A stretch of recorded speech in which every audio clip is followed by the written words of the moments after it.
Do you have a piece of your story that you promised yourself that you would die with? You would never tell anyone? We all have those stories. And for me, sharing this piece of my story was probably the most challenging part of my life. And that was when the night my father tried to inappropriately touch me. I pushed him away. I was only 12 years old. That night I wanted to die, but instead something triggered in me, and I woke up, and all I remember was I wanted to get into every sport there was, and I found running, and I started running, but I never stopped running, literally and figuratively. I had a very successful high school career in running track. I went to college, I ran track, but the running was running away from my life. It was armoring up whenever white men were around. You see, my father was white and my mom was black. And so I promised myself that I would never allow any white man to get over on me. And I kept that promise, sorta. But then I realized that this deep hurt wasn't going anywhere. So my thought was, I'm going to fight every single white man who ever tries to do anything to me. I'm going to show them. And funny story is I went on to become an attorney, and every single mentor and or person who was helping me was a white man. They had an ally, a supporter, and they were very, very, very kind to me and helped me a lot. The other irony is that I fell in love with a white guy. I fell in love with a white guy, and we have been married for 27 years, and we have 2 beautiful children. And what I realized was I still was fighting. Have you ever had these experiences, these stories that are so horrific and yet deeply life-changing? If you don't watch it, they will steer your entire life.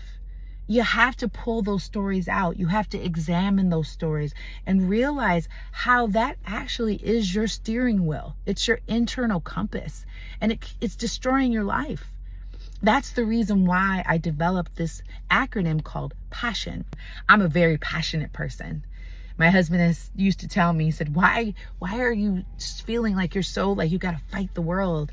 And I realized that my passion was confused with me, like fighting. And so I developed this acronym because I know often people are challenged to deal with challenging conversations and challenging people because often they have a root in them that is, that's disallowing them to break free. Passion stands for to pause, assess, get some space, and then speak, right? When you do that process, you pass on blurting out your first response, pass on taking everything personal, pass on making assumptions, pass on canceling people that you don't like or don't understand.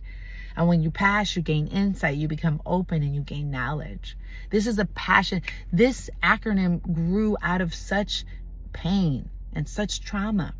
You have to examine this. It takes a lot to live with passion. For those of you who've chosen to die with your story, I just encourage you to pull it out, examine it, see it for what it is. Don't run away from it anymore. See how it could be just destroying areas of your life. And I'm not saying you have to go live and talk about it, but I'm saying you have to open it up in your heart. Feel it.